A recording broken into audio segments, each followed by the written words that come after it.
increasing the number of holidays. We have to lobby both before our congressmen, our senators, and of course, at the office of the president. With that, the presentation is over, and thank you again very much. Thank you, Secretary Baldos from the Department of Labor and Employment. And now we welcome our second speaker, Dr. Vincent Fabella from the Jose Rizal University.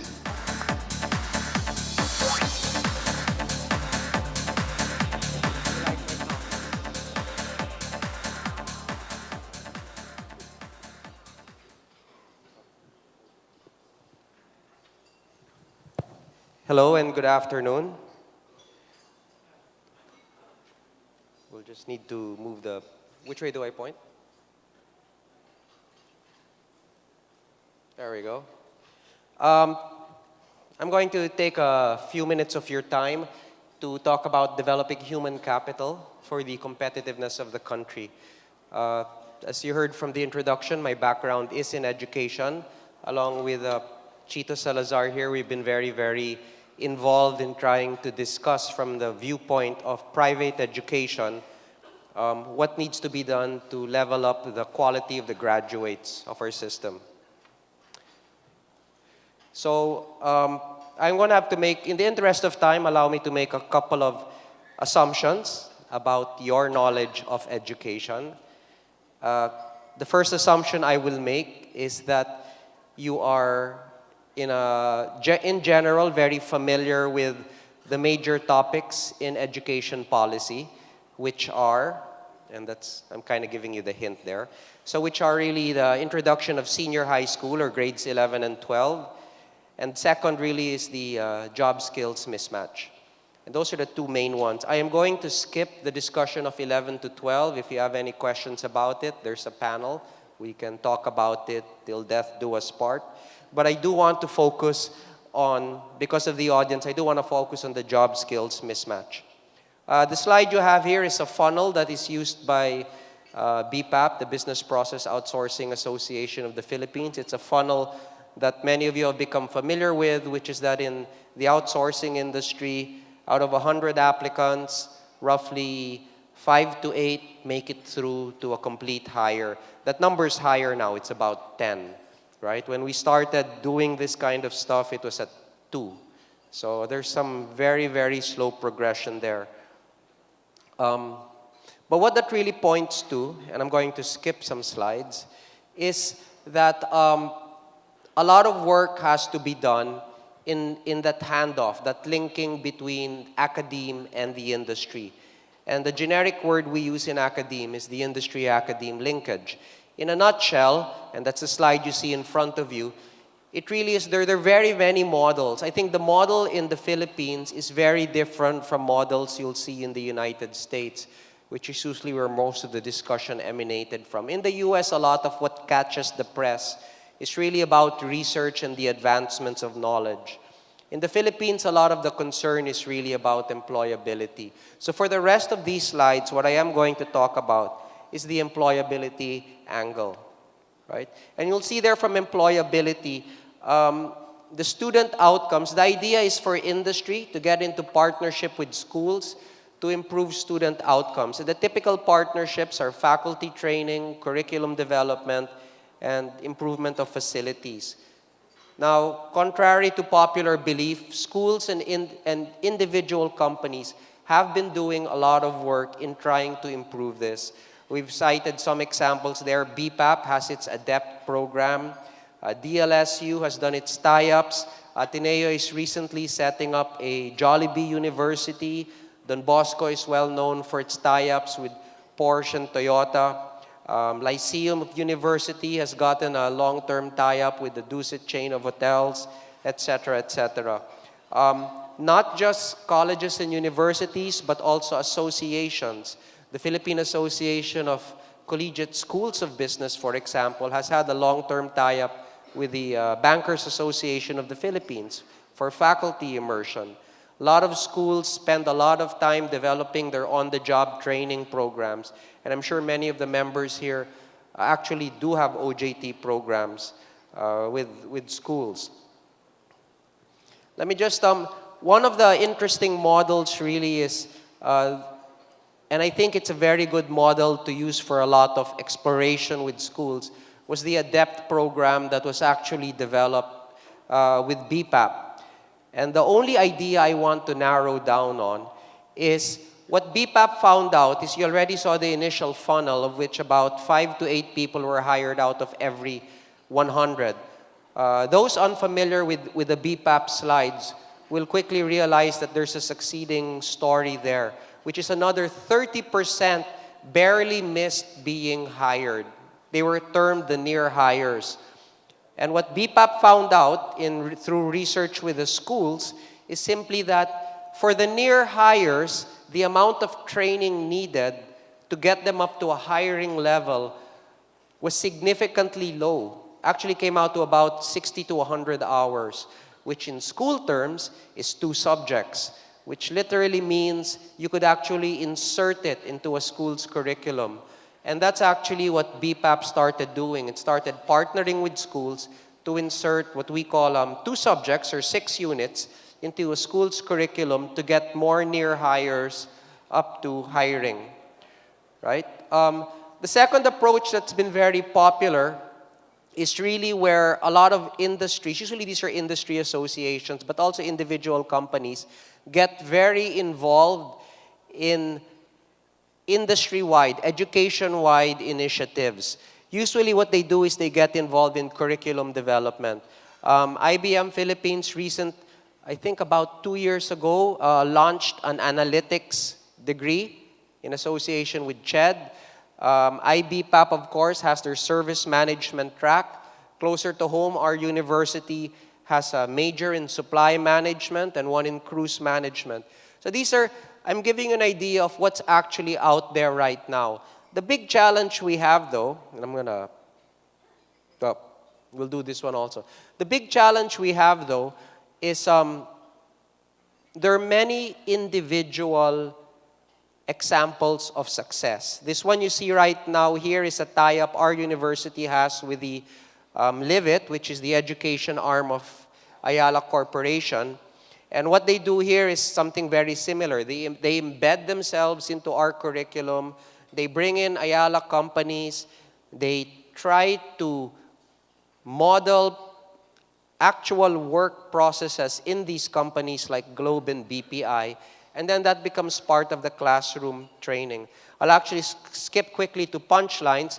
Here are some statistics. Usually for those of you who are unfamiliar with how employment is measured in schools, the gold standard is the percent of graduates who are hired within 6 months of graduation. That's usually a measure around the world, right? So the Philippine average is approximately 65%. So that means 65% of graduates 6 months later will have a job. You'll see Ayala's model with us. That's that percentage higher, that's 68%, is within 30 days of graduation. Their 6-month number is about 98%.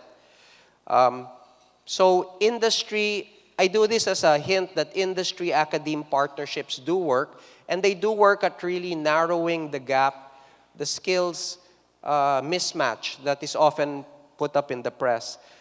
This is the one I think which I like to show to most of the schools. So this is a scatter plot of those who got hired, and this is a bigger population within our school. The red dots are those who got hired in our sample, right? The blue dots are those who didn't get hired, right? For this particular job. It was a very popular job. And the kicker here is that this is a scatter plot of GPAs, right? And as you'll see, if you can see a trend, I'll be very impressed. What we actually ran the numbers, there's no correlation. And this is something I keep teasing universities about. We spend so much time on our grade point averages and measuring. The students spend so much time in measuring and documenting midterms and final exams, when the correlation of that to hiring salaries is actually very low. These are some other examples I'll skip. So what does that mean for us? There are a lot of good There are a lot of cases that can be, not just from our university, but from other universities, which can be replicated. The challenge has really been how to replicate this on an industry-wide scale, right? And let me talk about some of the challenges, and this is how I'll finish up the talk. I'll talk about three, right? The first one really is metrics. You've already heard me mention percentage of graduates who are employed 6 months after graduation. Very few people know of that standard. And even worse is very few people know of what the Philippine metric there is. These are the kinds of employability metrics that we need to get out to the public. Not just to get out to the public, but to make it stick with the public.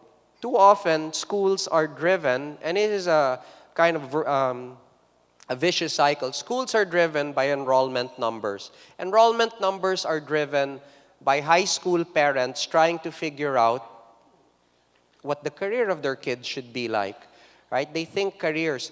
No one really links those things up to employment numbers.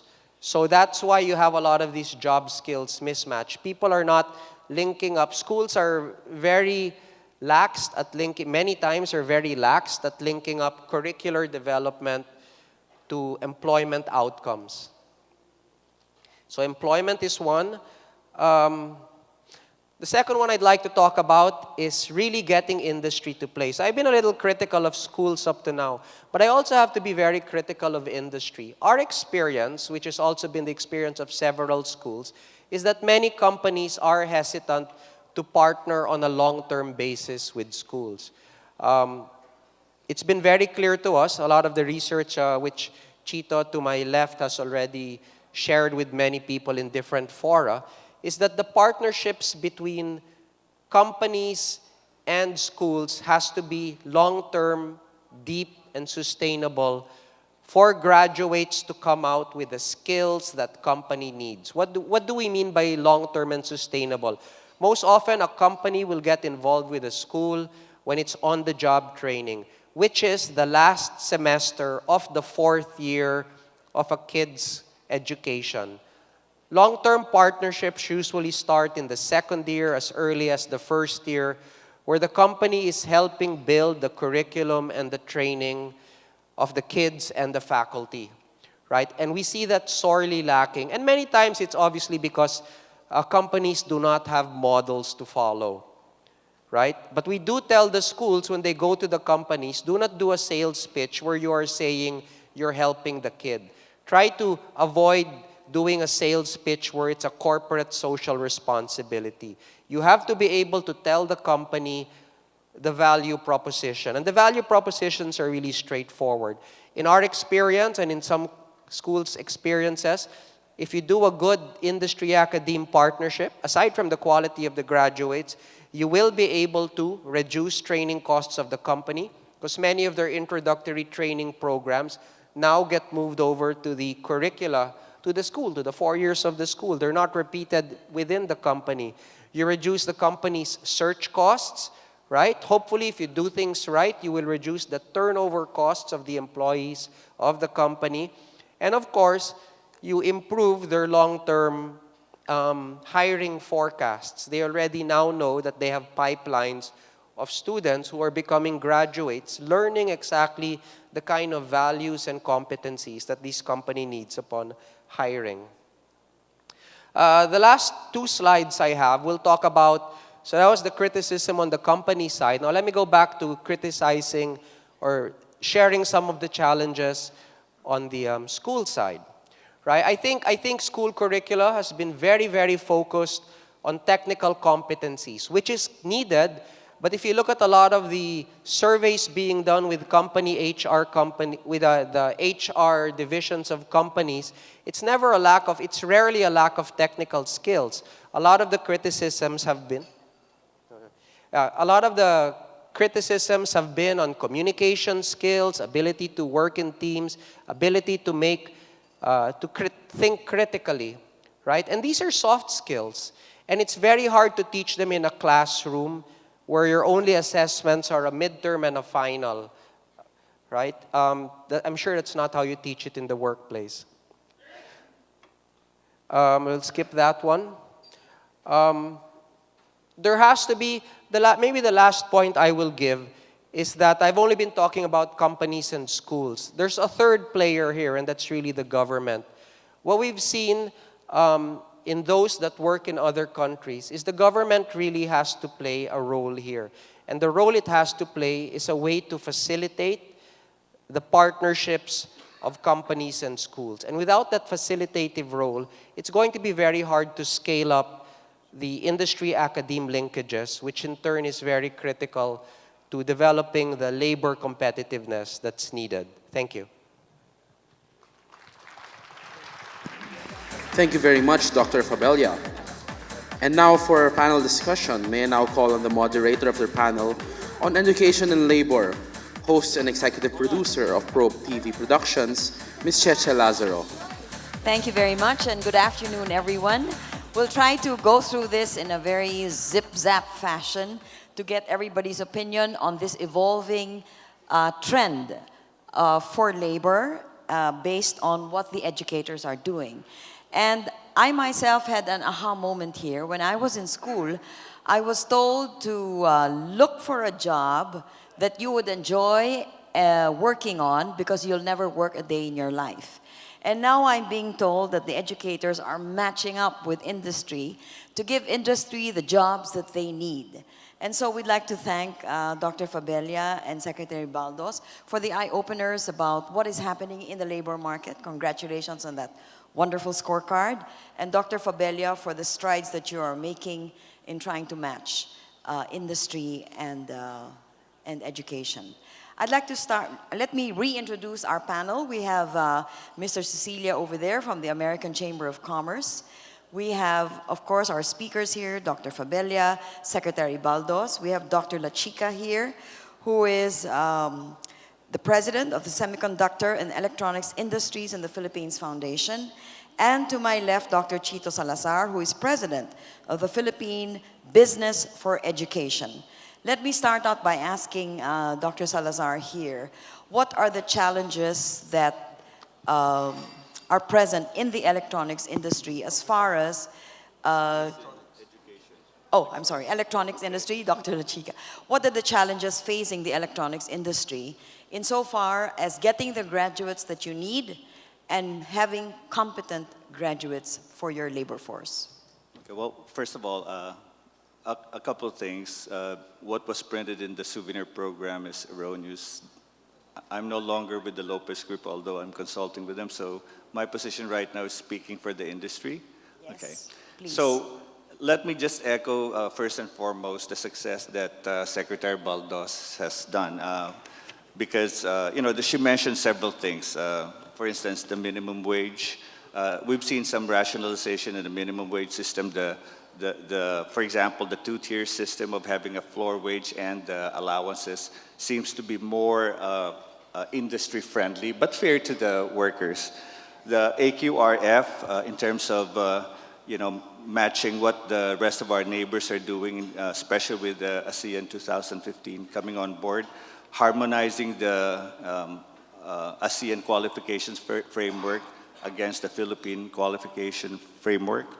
And the success with expediting resolution of labor disputes. I think for last year, there was something like 34,400 requests for you to intervene, and about 26,600 were expeditiously resolved. And so that inures to the benefit of some,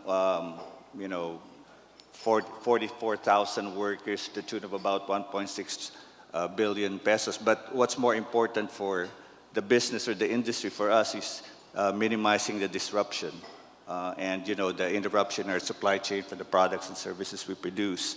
However, having said that, there are still opportunities for improvement. Secretary Baldos said earlier that on the holiday situation, obviously it's not just up to Secretary Baldos, that we would like to see a further rationalization of the number of holidays. I think we're among the highest in Asia today. I think the only countries that would have more holidays than us would be Myanmar and Cambodia. But if you look at our progressive neighbors, the norm, I think, is about 15 holidays, and we're running about 20. And you also have on top of that the special non-working holidays. So it just creates additional cost for the industry, for the company. And in addition to that, there are some bills that are floating around that we are concerned about. For example, the pregnant women workers bill that would, increase, have them work for 6 hours but getting paid 8 hours, doubling the maternity leaves, and then increasing the paternity leaves by 30% from 7 to 10 days. And then there's another one called mortuary leave that would give 14 days for people that have immediate members of their family pass away. So, we are all for fairness to the workers. Okay, that's critical to the success of the industry. But we also would like to implore the government to kind of think about this bills that we're filing and make sure that we're not adding additional costs to the companies. On the education forefront, there's been a lot of progress, starting with the K-12, like what was mentioned, Dr. Fabella mentioned. And also, what is really key for us is the mismatch, the skills mismatch. And I think along those lines, perhaps what we should do would be for the academe to have a consultative council involving the industry to address that skills mismatch. And I would beg to disagree with Dr. Fabella that the industry doesn't partner with the universities on a longer-term basis. I can give you example upon example of our member companies. One in particular partners with about 20 universities. Okay, and so perhaps it's just a matter of identifying what value you provide and working together in partnership with the industry and the specific company. Okay, thank you. Just a follow-up question. Is the K to 12 good as far as you're concerned? Well, it is. Essentially, you're going to provide parity among our neighbors, providing them the additional senior high school education, enhancing their maturity, and maybe eventually setting up a good foundation for the dual training system. Okay, thank you very much, Dr. La Chica. Chito here, I want to ask you in the education sector of business, do you find that the problem that Dr. La Chica talked about, the mismatch, is that still true, or have you seen the numbers improve? Oh no, this is true. I think the irony in a country like ours is that we have high unemployment rate and very high youth unemployment rate, and yet we hear from industry all the time this issue that they can't seem to find the right people. So it is a problem, but things are being done, and I think the good thing we've kind of worked with Secretary Baldos through the employment program, and Vincent. I think the issues really should be a focus on employability. There are many issues on labor, but remember there's an E in the DOLE, and I know that Secretary Baldos has been concerned about that. We have to improve employability, and to improve employability, the good thing about this is we're not the only country in the world which has this problem. This exact same problem of unemployed and yet companies can't find the right people is a problem around the world. And so we have many models we can actually copy. Are there courses that we're teaching that are really not contributing to the labor force? That there are courses which are what Ched would call oversubscribed, meaning there are many people enrolling those courses but not enough jobs out there. But I think that's an understatement of the problem. I think the problem really is an issue of skills and competencies. We have graduates who don't have the right communication skills and or right basic competencies that companies are looking for. I think this is a bigger problem because let's take nursing, which has been a big issue for the past few years. Nursing, where we complain about so many unemployed nurses. The reality is the BPAP, the business processing outsourcing organizations actually hire a lot of our nurses. When you hire people coming out of college, unless it's a highly technical or professional program, what you're really looking for are more general competencies. And I think that's where the weakest point of our graduates has been. And that's why K to 12 is also very important. Okay, thank you very much. Mr. Cecilio, do you think, being with the AmCham and talking about labor and education, do you think that the quality of our education is down? I mean, Dr. Salazar here is alluding to the fact that the basic competencies in skills is not there. Do you agree with that? To a large extent, yes. When I was young and silly, I think the Philippines was one of the countries with the highest literacy rate. I think we were overtaken by other countries in the ASEAN. But rather than highlight that, I think what we see is more and more working together between the industry and the academe, which should be able to resolve that problem. Because as we speak, if you're with the industry, you're not exactly happy with the graduates that are trooping to your doors seeking for a job. For one thing, most schools teach people how to do a job, but very little about how to get a job. How to get a job? How to get a job, meaning, how you conduct how you write a resume. They can't even pronounce the word resume. I'm just kidding. No, but that piece of paper, yes. right, that piece of paper, and then Yes. conducting themselves during the interview. That's another area where they probably lack. More and more, I think what's needed in the workplace is more of soft skills rather than the hard skills, which are basically, the hard skills are usually what's taught in school. But the soft skills, like EQ, that is much needed in the workplace to succeed in their careers, they're not often taught. Okay, I So don't know if you can teach soft skills, but maybe we can ask Dr. Fabella. But before we proceed, those of you who have questions, we'll do it two ways. One is to write down your questions, and there are aides going around picking up questions, which will be flashed on your screen right here on my left, or you can come to the mic a little later. If I may add just one Yes, thing. Dr. Mr. I Cecilia. think 20% of the jobs that we have today were not there about 20 years ago. And believe me, 20% of the jobs, in the next 20 years will not be here again. The jobs are that dynamic. The environment, the market dictates what kind of skills will be needed. Okay. With the deluge of information, analytics is a must. And yet, how many schools are teaching analytics? Okay. How many students are enrolling there? Okay. Thank you, Mr. Cecilia. Let's go to Dr. Fabella here.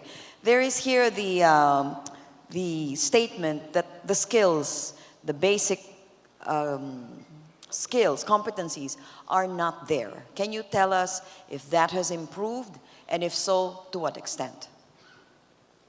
So I don't know if I don't think I'd warrant that it hasn't improved. Let's try to be more specific a bit, because specific about it. The soft skills usually, when people talk about them, when employers say they lack the soft skills, the survey we like to cite the most is the one done by the People Management Association of the Philippines. And they've done it twice, one in the early 2000s and I think more recently about 5 years ago. So they surveyed all the HR managers around the country, their members, and they asked, what are the skills that prevent a fresh graduate from getting to the second interview, right?